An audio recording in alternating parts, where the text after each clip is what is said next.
Singena ehoreni lesibili ke manje ohlelweni Ekhaya Jikelele inqole emasonto sondo. Namhlanje ke mbukeli kudlala iqembu lesizwe iBafana Bafana nezobithuleni phezulu neTunisia emidlalweni wayo wogcina ngci wamaqoqo. iTunisia phela ke iyona le esayishaya ngonyaka u1996. Igama lami nguNonxolo kwaMwali ihlabana lelihlophe qwa intokazi yale ondini ngasishamthetho sesifundazwe esidala. Kholosa wawungakazalwa ke yona ngo1996. Ngoba iBafana Bafana ishaya iTunisia. Ziphi facts zakho? Ngazelazi. Asazi kodwa siyafisa ke ukuthi sengazuthi singakuphinda lokho esakushaya ngo1996. Okay.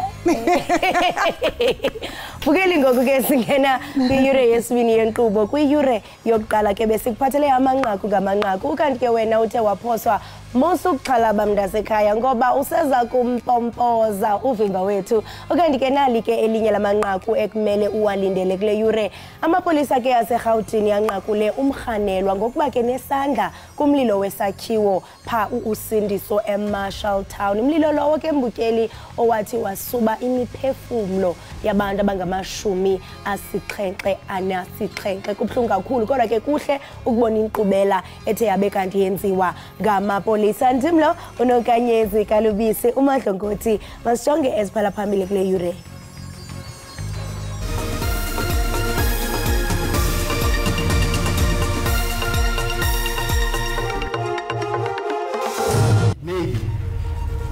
Mr. Gomezulu and others, they want to use the contents of the Umseshi omkhulu ecaleni lokubulawa kukaSenzo Meyiwa uBrigadier Bongani Gininda kulindeleke ukuthi aqhubeke ke kwethula ubufakazi namhlanje kuleli icala.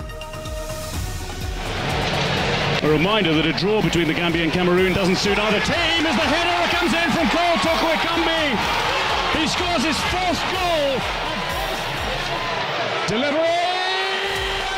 Kwezemidlalo iCameroon izibekele indawo yesibini emva koku-Group C emva kokufaka amanqaku amathathu kwamabini kumdlalo wayo neGambia. The Gambia might very well have won it here. To end the campaign, Chato delivers.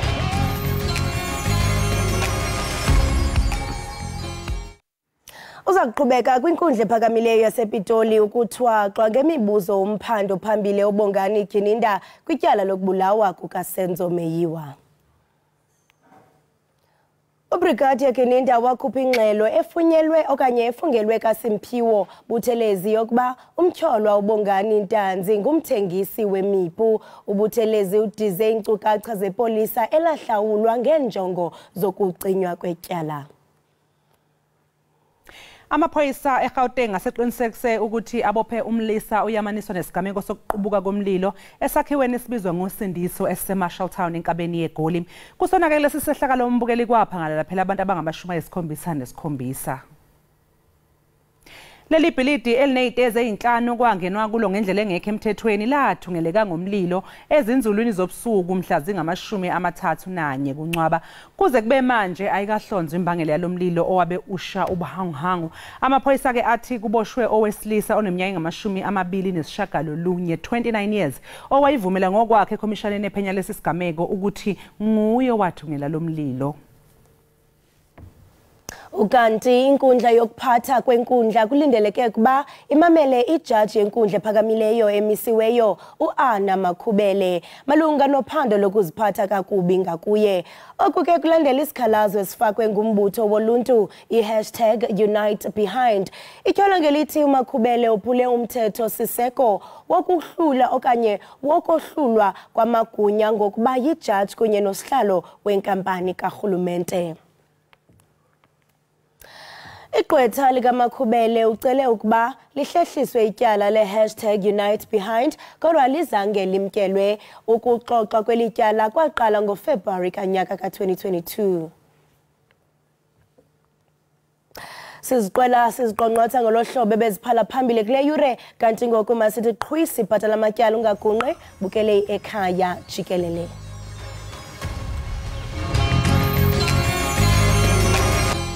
Siphinde sikamukele mbukeli lapha kusekhaya Jikelele. Ungqongqoshe wemfundo ephakeme uDokotela uBlade Nzimande wethule inhlelo zomnyango wakhe zokuqala konyaka omusha ukufunda nokufundisa ka-2024. Minyaka yonke ke mbukeli abafundi abadla imbuya ngothi bahlala bekhala ngokugqoza kweinhlelo zokubahlinzeka ngoxhaso lwemali ukuze baqale izifundo zabo bathole nendawo yokuhlala nokuya ke ngasethunjini.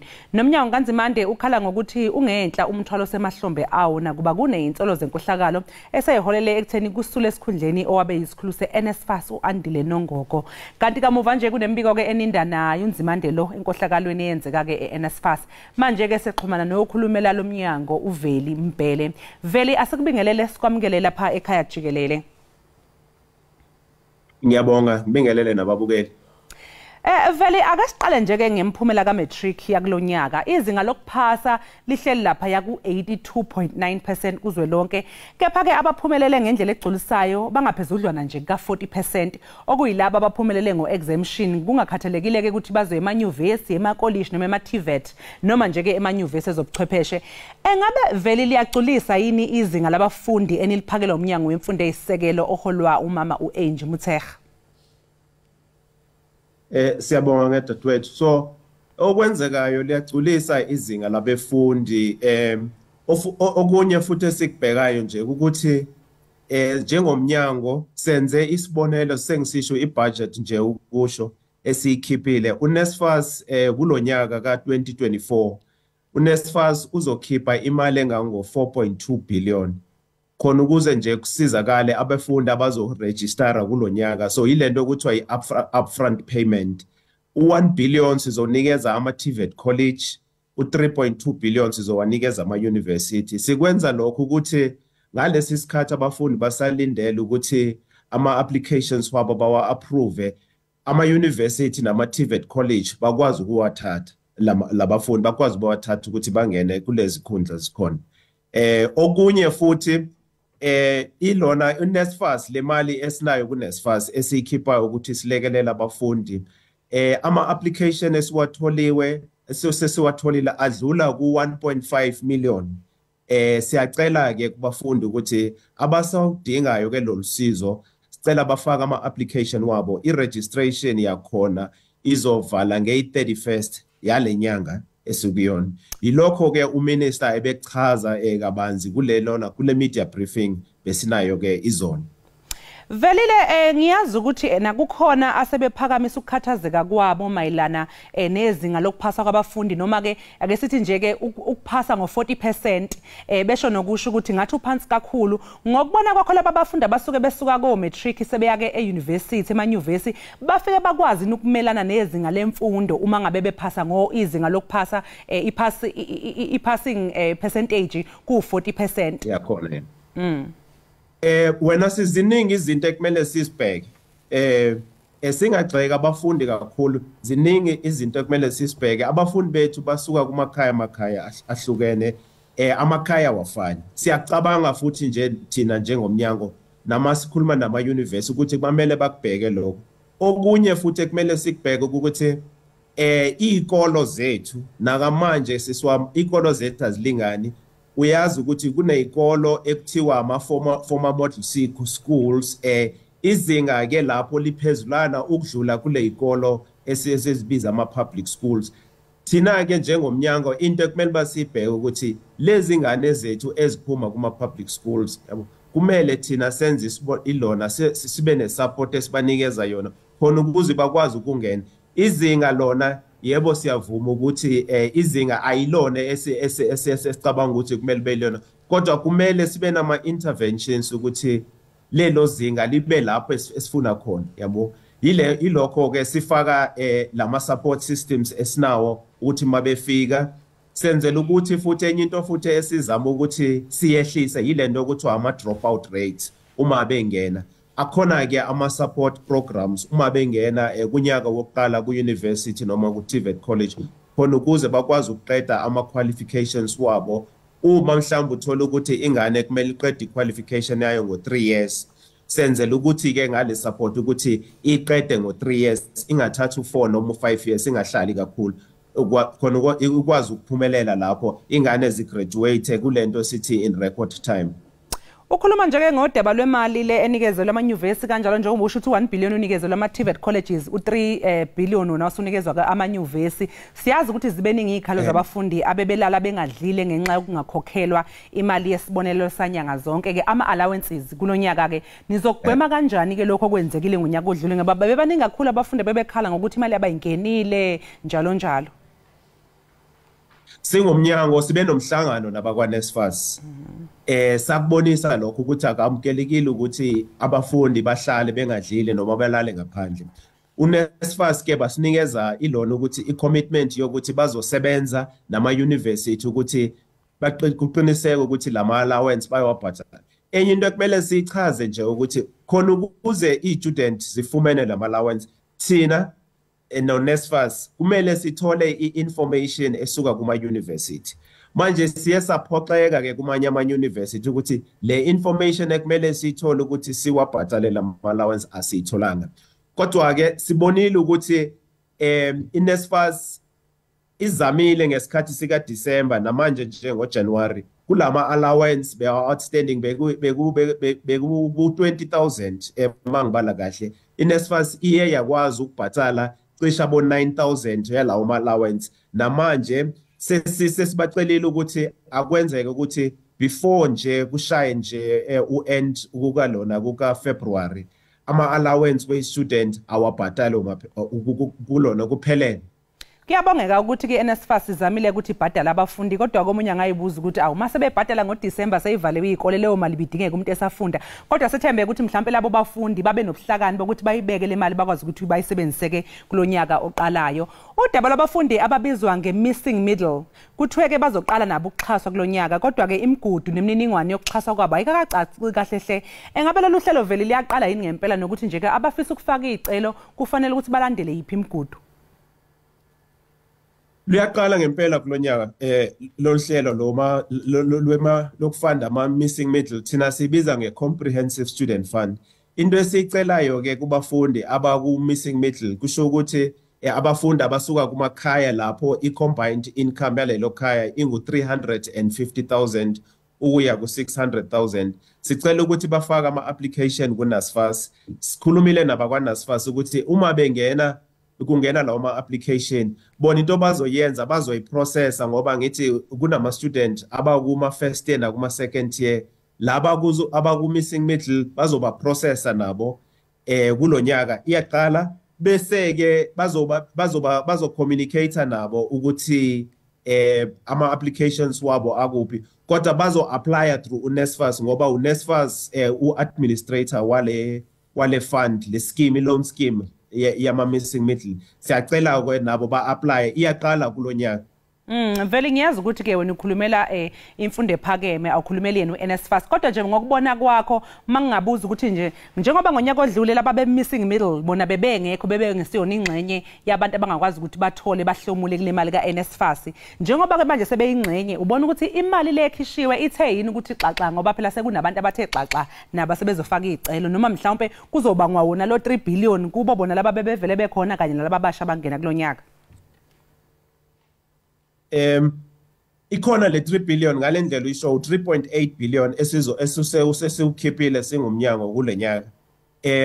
Ibona ke if phase 1 lo nyaka siubiza phase 1 phase 1 u2004 ukuyosho ku2005 and futhi ke kuyipilot ogambeni kwesikhathi uNSFAS sicelile ukuthi babe ne-announcement ebazoyenza. Siyacabanga ukuthi kule viki elandelayo i-NSFAS izochaza kahle ukuthi i-criteria no-qualifier kuzosebenza kanjani. Ibona bazoyi-implementa, bazoyichaza kahle ngoba sinikeze bona ilona leyo responsibility ukuthi bayi-implementa.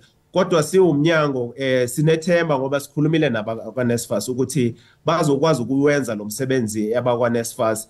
Lapho mhlambi kuzoba nama-challenges khona sinabo abanye abantu esikhulume nabo sikhulume nama-university ukuthi mhlambi lapho kudinga khona mhlambi sibasiza abantu baka-NSFAS ama-universities asinikeze i-commitment yokuthi bazosinikeza lawo ma-skills ukuthi silekelele uNSFAS. Siyathemba ke dadewethu ukuthi izosebenza ngalendlela sihlele ngayo singumnyango. Uma ngabe kungahamba ngendlela enhlele ngayo kuni umnyango kusho ukuthi mhlawumbe hayi angeke vele silindele imbhikisho yabafundi kulonyaka ezikhungweni ekhombisa ukungeneliseki ngendlela enisingethe ngayo ezokuqala konyaka konke nje kumngomumo.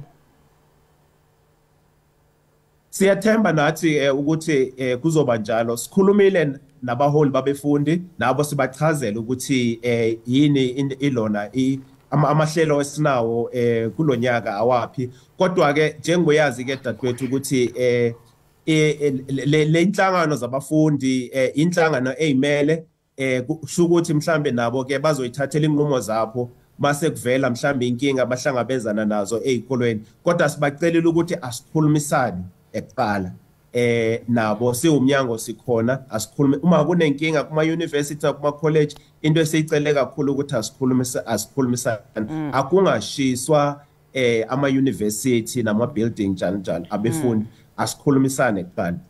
Sibonga kakhulu ke veli ngesikhathi sakho sikufisele nje usuku oluhle. Lawa ke mbukeli bekuvela impele okhulumela umnyango wezemfundo ephakeme obechaza kabanzi ngeinhlelo zomnyango wemfundo ephakeme zokuqala konyaka omusha wokufunda nokufundisa ezikhungweni zemfundo ephakeme. Qu eyitolo siyabuya emva komzuzwana.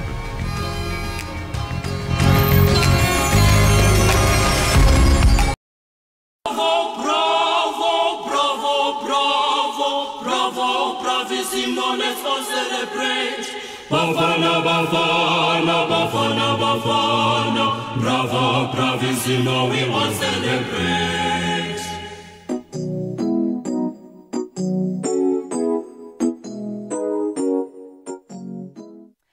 Usiphinde sikwamukele ke mbukeli lapha ekhaya Jikelele. Le mfanekiso besiyibona lapho siyabona lo wayengumengameli wokuqala wentando yabantu uNelson Mandela eceleni kwakhe kuNeil Tove phethe indebe iphakamise phezulu sebeyishayile ke iTunisia yilo ke iqembu leliyana olibonayo kumbukeli okuyilona elaguqisa iTunisia ngonyaka ke u1996.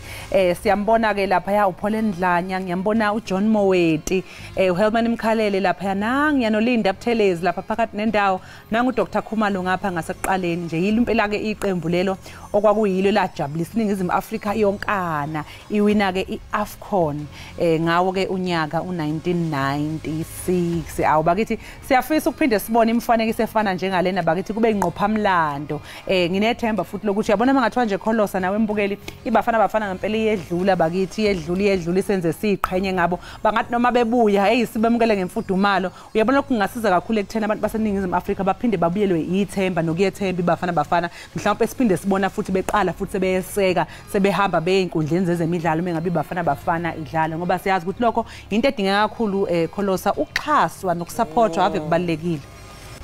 Ya unyanisile wena bamtshali kwaye ke amaxhala phezulu namathemba ethu aphezulu namhlanje kuba kuyobe kusindwe ngobethole kaloku namhlanje kudlalwa imidlalo yokugqibela ka group E yeAfcon kwaye ke ibafana ijonge into kubana iqubisane nayo iTunisia namhlanje. Kodwa ke kuTunisia bona ke basemngcipheni kuba uba baphumelelanga kuyoba kubi kubo. Uyabona ke manje udlala nabantu vele aba under pressure. Sho njalo ngesingisi thaba ngaphansi kwencindezi izawusinceda ke thina lonto singabafana because abantu aba under pressure mhlambe bazoba noloyiko ingakumbi kaloku xa sijonga umdlalo wokugqibela wabafana babethe ngo4 so umuntu oza kuwe sithi no ndinamanqaku noma bavele babopheleke baqinisa impela babophele ukuthi benza isiqiniseko sokuthi nje angeke kwenzeke siphume kwiAfcon. Abanye bethu siyathandaza sawuthandaza mamtshali ndithufuna nje xa siphuma apha sibambe noba yinzima sibathembile oPesetawu sibathembile oShalulile oThembazwane ngoba uThembazwane ngomunye abadlali ke abanesipiliyoni kakhulu sebedlala isikhathi eside futhi ke uyayazi imqhudelwano efana njengale so nje siyathemba ukuthi basabalalise ulwazi labo. Ngibonile noSiphiwe Shabalala ukhona nayo le Ivory Coast uyo support abafana phela uzomkhumula kuSiphiwe Shabalala ukuthi udume kakhulu ngokuthi wafaka igoli lapha loqala nqa ngo2010 yakhohlwa namanje and sure I mean kuhle kakhulu because into ethethwe nguye uHugo Broos kukuba yazi xa ngabamaqela kunomanyano xa ijonga the previous game uyathi into bana umanyano ngamandla uyancoma indlela abamanyene ngayo into ethi ke xa bemanyene throughout the differences zabo bazibeka lecaleni baqonda bana ngoku simele ilizwe loMzantsi Afrika masibe imbumba sibe yinto enye into leyo ke encanye kakhulu ngumqeqeshi wabafana bafana esibathembile wethu mamtshali ebenze kakuhle kakhulu. And I mean, that was a good comeback.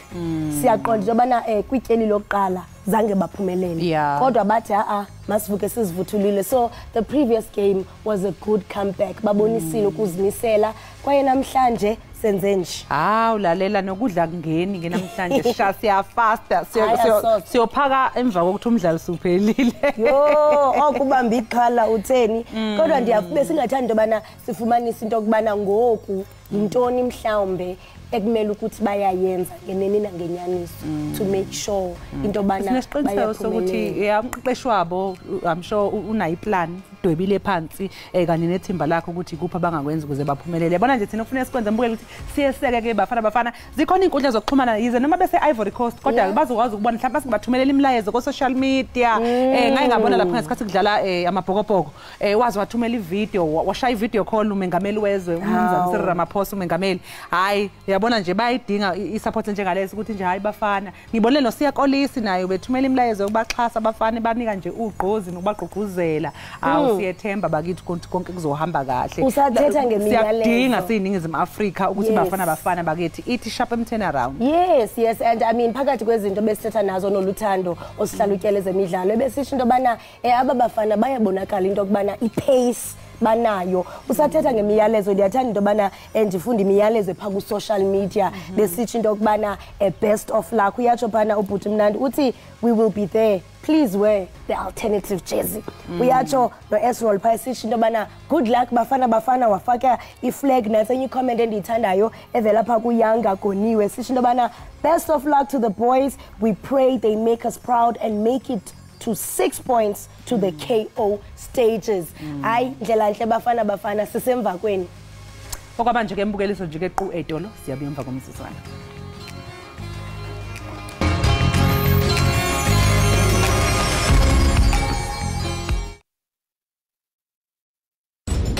Sizirhubulula lazikho iphiko lendaba ze-SABC.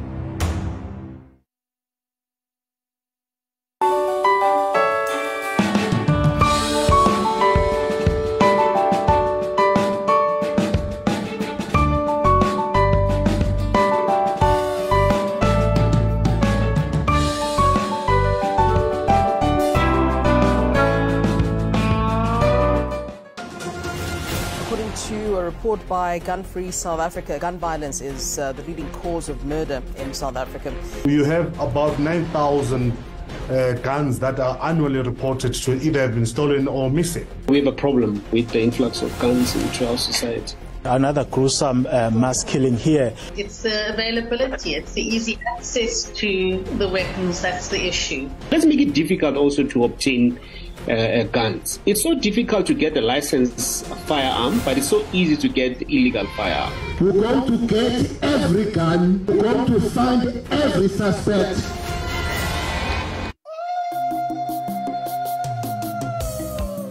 Pfunzo ndiyayifuna nga maanḓa ende ndo hula ndi tshi tenda uri pfunzo ndi ḽone ḓenje mara zwa zwino ndi tshi khou vhona uri pfunzo a i khou nshumela ende ndi khou vhona vhaṅwe vhathu vhane vha khou bvela phanḓa vho dzula vha songo funzea. I-qualification ṱhangu i sa tou vha na vhundeme i songo vha hone ngori a zwi zwavhuḓi uri u ite qualification mara i fhedzi u songo shumela matshelo zwa tshi nga ndo fhedza tshifhinga tshanga. Nga musi ndi a sa khou wana mushumo no mbo ḓi zwi vhona uri nda sokou dzula a huna tshine tsha ḓo tshimbila nda ri tsha khwine ndi u isa phanḓa na ngudo dzanga ngori ndi a zwi ḓivha uri nda ita masters ndi vha ndi khou ḓivulela zwiṅwe zwikhala u fhirisa musi ndi tshi tou vha na degree yeyo ya honours. Hu fanela vha na mishumo ine ya fhaṱiwa nga riṋe sa muvhuso ine ya vha i tshi khou kona u itela dzi internship dzine havha vhane vha bva zwikoloni vha fanela u kona u dzhena kha dzi department na dzi masipala vha ita internship uri vha kone u vha na uri vha na tshipirioni.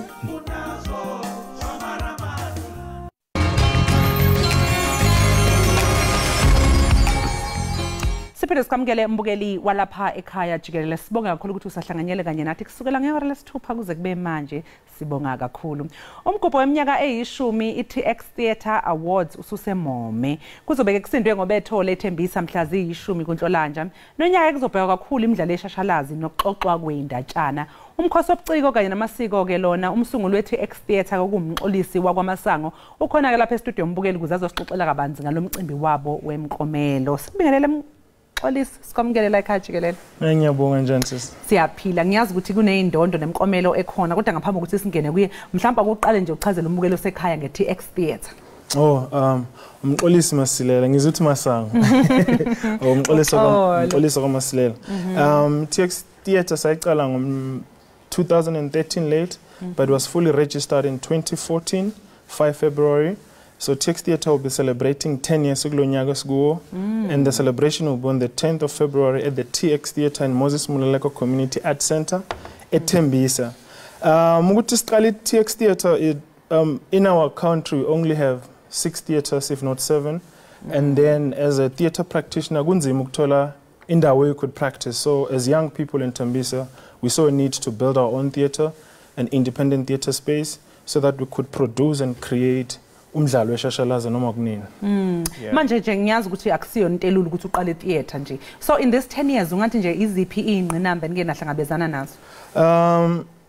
The biggest challenge is ukuthi kunzima ukuthola funding in the theatre spaces. So that was the biggest challenge. So for us to succeed in 10 years was how then do we fundraise, how then do we go out and work and find money so that we could build this theatre for the entire generation of Tembisa and surrounding. So the biggest thing in theatre spaces is finding money to sustain and build and have that big space that everyone can access. Manje nina nisebenzise iphi indlela ukuze nigcine senitholile le funding? We write proposals.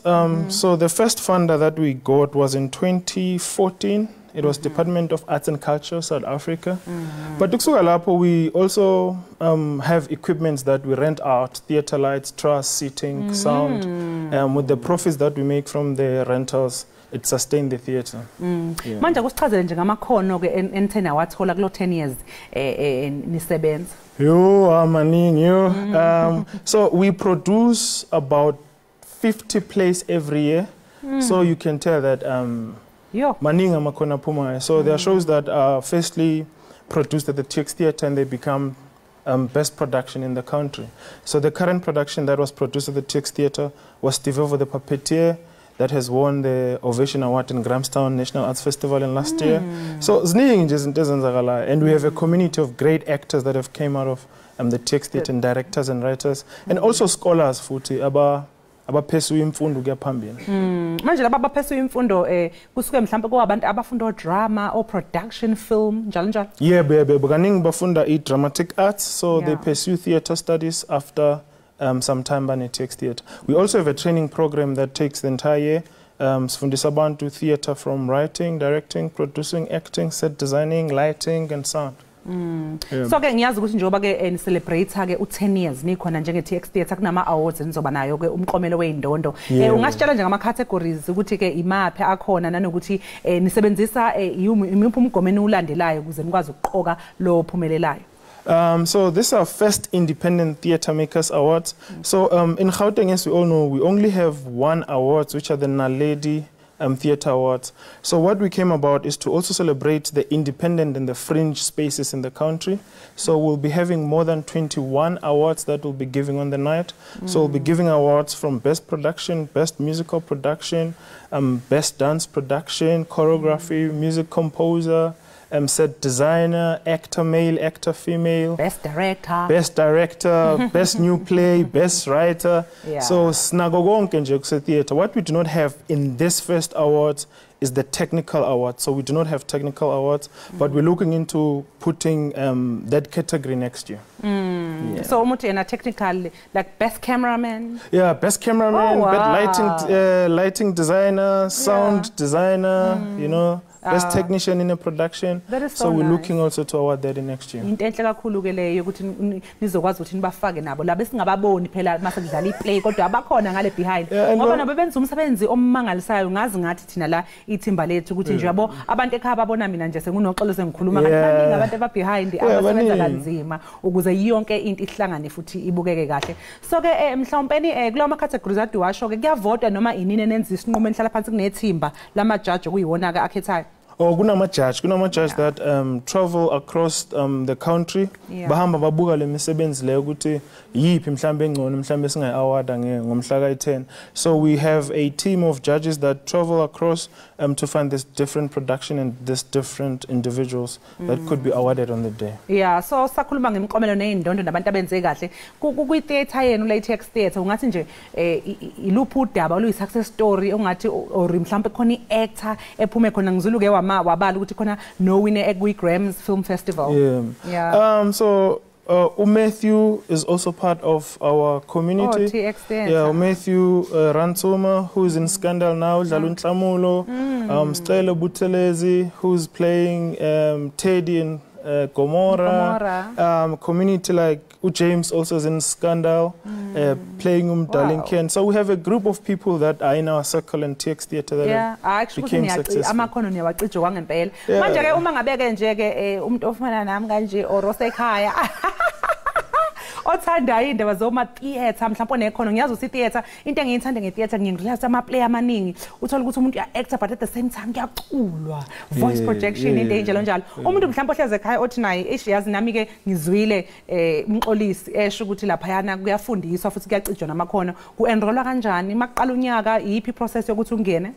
So we have different programs. So Snama program, if produce umsebenzi kanje, we have auditions that people who are fully trained can come and audition and get roles in the productions. And laba bangafundanga mhlamba bangatrainwanga, we also have a training program. Our current training program is funded by BASA, Business Arts South Africa. So it's a program where we teach young people from ages of 18 to 35 how to act, how to write, how to produce, and how to write stories. So kudingeka ukuthi ube nayo iziqu lezathu zisho mhlawumbe ufunde ko drama school or mhlawumbe uyakwazi ukuza ngoba uthola omunye usena 34 Nkosi yami ubengakaze vele ahambe uyofunda kodwa unalo loluthando futhi nekhono unalo. Yeah, I mean into emnandi nge-industry is it's an industry of talent. Masesikhuluma iqiniso, it's not like basically like medication or medicine around which you need to have a doctoral certificate to practice. So we also give training wabantu abanganayo imfundo yabo. So but we give that accredited training that is proper so nabo bazokwazi ukuthi they can participate in the kodwa phela kuyi advantage hlezi kuyinto enhle ukuthi noma ngabe imuphi umkhakha ongena kuwo ube ne background yolwazi imfundo behind. Training yakhona is very important. That's why we also know good and we understand it's very hard also to go to university in our country. So we cannot take that for granted. So we also give those opportunities to those who can't go to university because in our circle we have graduates that can teach those who are unable to go to university. So sithatha ngenhlonipho futhi kakhulu imfundo in the theatre spaces. So mxolisi ke sesiphetha nje qapqap seselelo umzuzu ama awards anini what can people expect? Ama awards angayi-10 zaka February at the TX Theatre in Moses Moleleko Community Arts Center. So there are invitations are out and people can RSVP to info@txtheatreproductions.co.za. The event is funded by the National Arts Council and the TX Theatre, and the awards are curated by 3 amazing women, Itumeleng Mueketsi, Itumeleng Faith Tobejani, and Tsepiso Sarelwa. So those awards will be the TX Theatre. Thank you so much mxolisi siyabonga kakhulu ukuthi uzosivakashela ekhaya Jikelele konke sengathi ngihamba kahle kuma awards baphumelele kahle abantu siphinde sibashayele nezandla sishayele nani kumsebenzi omuhle niwenzayo. Siyabonga isikhathi nesipha sona sibonga kakhulu. Sibonga kakhulu. Mbokeli lowo ke bekumxolisi ebesixoxa naye mayelana nama TX Theatre Awards azobe ebanjwe lapha ya eThembisa mhla zi-10 kuNhlolanja. Okwamanje ke sothi qhu $8 siyabuya emva komzuzwana.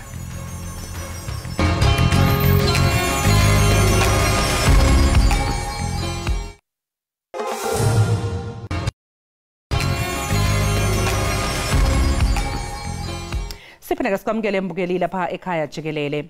Kungenzeka mbukeli ukuthi wafaka isicelo sokwamukelwa esikhungweni semfundo ephakeme wangemukelwa. Mhlawumbe usifaka nganhlobo ke isicelo njengamanje uyayibuza uyayiphendula ukuthi ngizokwenza njani kodwa ngoba unyaka usuqalile. Nisasekhona phela ithemba. Lawa ke amazwi kaSolwazi uMamkhethi Phakeng emlayezweni wakhe wevideo osabalale einkundleni ke zokuxhumana. Ake simuze nje kafushane mbukeli ukuthi uthini.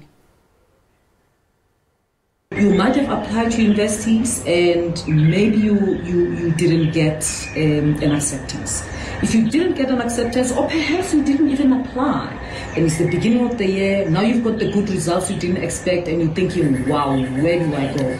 Well, there is a place to go to. If you didn't apply, or you got a rejection, there's something that's called the Central Application Clearing House here in South Africa. The Central Application Clearing House is where you can go into that website right now. You don't have to have gone last year. Even if you didn't apply, you go there, you complete the form, you put in your results, and it will match you to the university that has got space. Sihambile ke mbukeli sayomcinga ukuthi azosichazela kabanzi ngalolu hlelo samthola kanti njengamanje sixhumana naye ngohlobo lweZoom yena ke eseKapa lodumo. Sikubingelela sikwamukele ohlelweni solwazi Phakeng, siyabonga kakhulu ngesikhathi sakho. Ngiyabonga nami thank you very much uku invite. Hayi kuyabonakala ukuthi luhlu usuku lapha eKapa ilanga liphumile. Solwazi ubonakale lapha ku social media uchaza nge-Central Application Clearing House. Uthi ke lolu uhlelo olunikeza abafundi baka matric ithuba lesibili loku-applya kuma tertiary institutions. Besicela nje ukuthi usichazele ukuthi i-Central Application Clearing House isebenza kanjani. Okay, so i-Central Application Clearing House platform which is created for our students ukuthi though at the beginning of the year bangayi ezikolweni whether ku TVET whether ku university and queue up to check whether they've been accepted or to apply if they didn't apply, because oftentimes that's what happens. So it has got all the universities, TVETs, even the private universities on the platform, that learners who pass matric, if aba applyanga or aba tatwanga, they can put their applications there.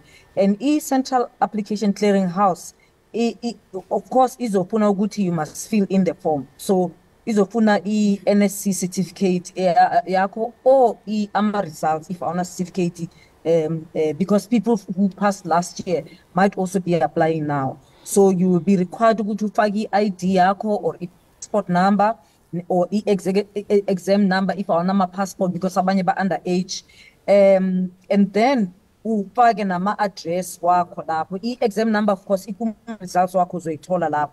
Bese ukufaka ne cell number ne email address. If awunayo email address akunankinga. I-system yona yenziwe kanjalo ukuthi izokusiza ukuthi i-generate email address for wena, email address ka Gmail. Of course, the Central Application Clearing House iyenzwa u-Department of Higher Education, not now, not last year, it's been there for a few years. Inkinga ukuthi abakhulumi ngayo, but it's a very helpful website ukusiza abantwana, because it saves you money, it saves you time and no headache. You just sit at home, complete, and then you wait. Of course, iyavulwa nge-26. If you don't see it being alive now, izawuvulwa ngo-26, and you just put in there. Even if you were not planning to go to university, you might go into a TVET, because in Amati University at 26, sinama TVET colleges, amaning I-50 South Africa.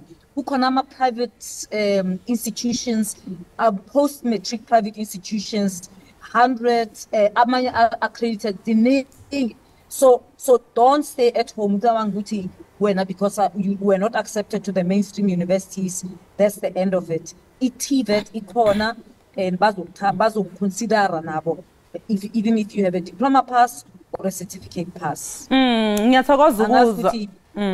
Yebo ngaqhubeka Prof. I-website ucach.cas.ac.za. Ngayibhala lapho cach.cas.ac.za. Yes. 26 it's open. Ayizovulwa until the end of the year. Izovalwa at some stage. I think probably end of February or March izovalwa. But you have to give them time so that your credentials can go to all the universities and then bazo respond akubo.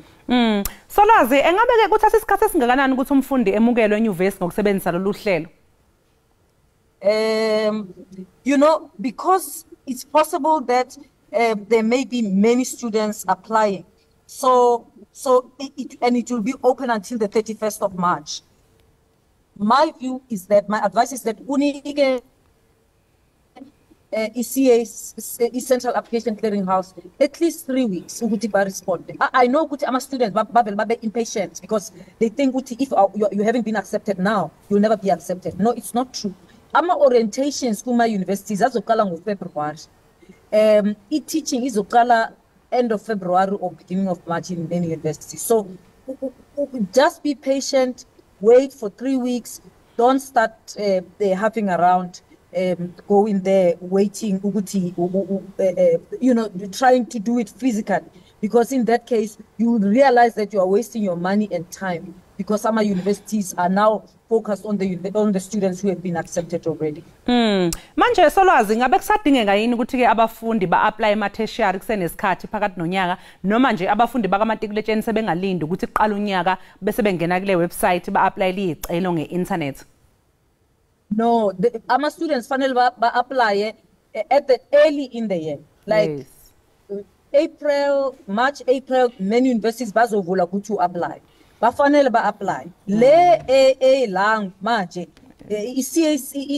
Central Application Clearing House is for if you were not accepted. And the best thing, Uguti, you must apply in time. By May, make sure that you have applied. Even when you are doing grade 11, apply because bazosebenzisa results wako with grade 11. That's why you must start performing well with grade 11 because that's where they start considering you.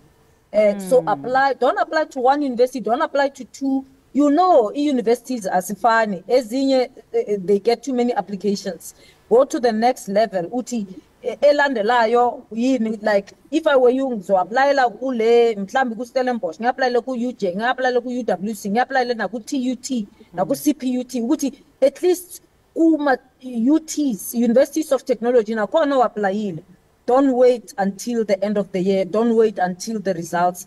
Just apply, and then at this point, you are not only looking at one university. You will have responses from different universities. And the so this is for if things really push comes to shove. Of course, ideally in the future, it would be nice for students to just put their applications on the Central Application Clearing House. Even at the time before AMA results are pulled. Throughout the year, students can just put in. That's what should happen. But for that to happen, universities working with the Department of Higher Education must make sure that that happens. So that all the universities are on there and all the applications are processed through the Central Application Clearing House. Because izo assura, izo siza kakhulu ne fairness, distribution and so on and so forth across the country. Solwazi sike sakhuluma lapha nokhulumela umnyango wemfundo ephakeme uvela Mbele osichazelile ukuthi even nama-TVET colleges nawo anawo u1 billion onikezwe wona ukuze abafundi abangakwazi ukuthi abanganayo imali yokufunda iNSFAS ikhona imali eyinikezile nawo ama-TVET colleges so abafundi banga-applyla nasema-TVET colleges. Ama-website ke Solwazi avame ukuthi acrash ke kodwa uma ngabe sesetshenziswa abantu abaningi ngesikhathi esisodwa. Ngabe leni website yona izokwazi ukumelana nomthamo wabafundi abafaka izicelo emanyuvesi? You know, website in a crash, of course, that happens in general. But kukhona abantu who are managing this Central Application Clearing House at the Department of Higher Education, and they will make sure that the system consistently runs. And I'm sure this year will be the first time where it's inundated because usually people don't even use it because they don't know, because there hasn't been anybody telling them this. But my view is that the department will be, there are people who are monitoring it, who are making sure that it works. If it crashes, that they attend to the crash. So I wouldn't worry much about the crashes. They happen under normal circumstances, but this should not be like, say, Home Affairs, system it down for the whole day. The Department of Higher Education knows how important this service is to students. Siyabona ke Solwazi ukuthi ke lokho kudinga ukuthi umuntu abe nolwazi lokusebenzisa ubuchwepheshe besimanje manje phecelezi ke modern technology. Kuthiwani inkosi yami ngalabo abafundi abahlala eindaweni zasemakhaya ngabe nabo bangakwazi ukuthi balisebenzise lolu hlelo? Yeah, bangaya ku internet cafe baphethe i-website address. These are matriculants. I-matric yethu, it's very good. Bayakwazi ukufunda. E-internet cafe, bazomtshengisa ukuthi ayifake phi i-website address. From there, izawuphuma i-form. It's very easy to get quick because you don't have to do any sophisticated technology. So, in fact, if awuzange we touch a computer, this is an opportunity for them to start because now they are starting life after matric. Excuse ukuthi wena awukazi we touch izawuphela because after matric awuna chance fanele uyisebenzise computer. So don't be scared, go to the internet cafe uthi angazi mina ukuthi kwenzani la. Ngiphethe i-website address bazokusiza any internet cafe because uyabhadala, remember bafuna ukuthi usebenzise i-service yabo bona bakucharge for time when you must ask them bakusize ukuthi ufake the website address and you'll see it's very easy to fill in the information on the form online. Solazi Phakeng sesiphetha nje ke amazwi mhlawumbe ogcina njengowadlulisa ke ebafundini abenza umatikuletsheni mhlawumbe kulonyaka ubanike nje ke isexwayiso noma iadvice yokuthi ikuphi okufuneka ukuthi bakwenze for unyaka ozayo.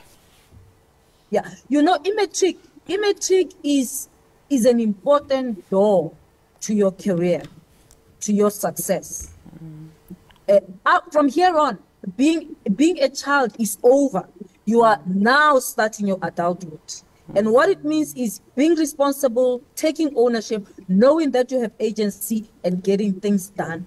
Because if you don't do that and you sit and you keep blaming the other and the other, one day you will wake up, you'll be 30 and time is gone. So don't waste your time. Make the most of it. Remember that opportunity means nothing if you don't use it. So use it, milk it to the tea, so that when it's done, you have achieved something. And those of you who got good results, you must know that good results are excellent now. Next year, this time, so let these results work for you this year. Next year, whatever. Make the most of them now. Let them open doors. Use those doors and run with it. You'll thank yourself later in 10 years. Don't worry about the people who are laughing at you. We are adults. We are making our own living. So do the same and go for it. I believe in you. I know you can do it. There you go. Siyabonga kakhulu Solwazi, sibonga kakhulu nangepassion yakhe intshisakalo nayo ngezemfundo nje futhi nje siyawubonga kakhulu umsebenzi wakho omuhle. Sikufisela usuku oluhle. Ngiyabonga, bye bye sisi. Bye. Lawo ke umbukeli bekusolwazi uMamukhethi Phakeng esichazela kabanzi ngeCentral Application Clearing House okuhlelo kolinikeza abafundi bakamatikuletsheni ithuba lesibili lokufaka izicelo ezikhungweni zemfundo ephakeme. Ngena lapha ebuxhakaxhakeni mfundi ubheke ke uthole ubanzi ulwazi kolunzulu mayelana nale clearing house. Okwamanje ke umbukeli sesingene ehoreni lethu lokugcina ngci.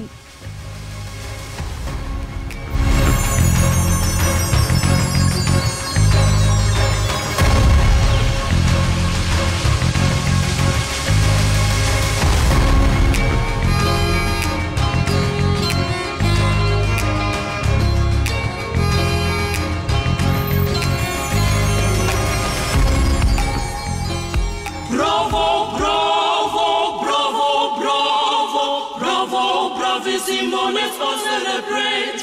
Bafana, Bafana, Bafana, Bafana. Bravo, bravissimo, we all celebrate.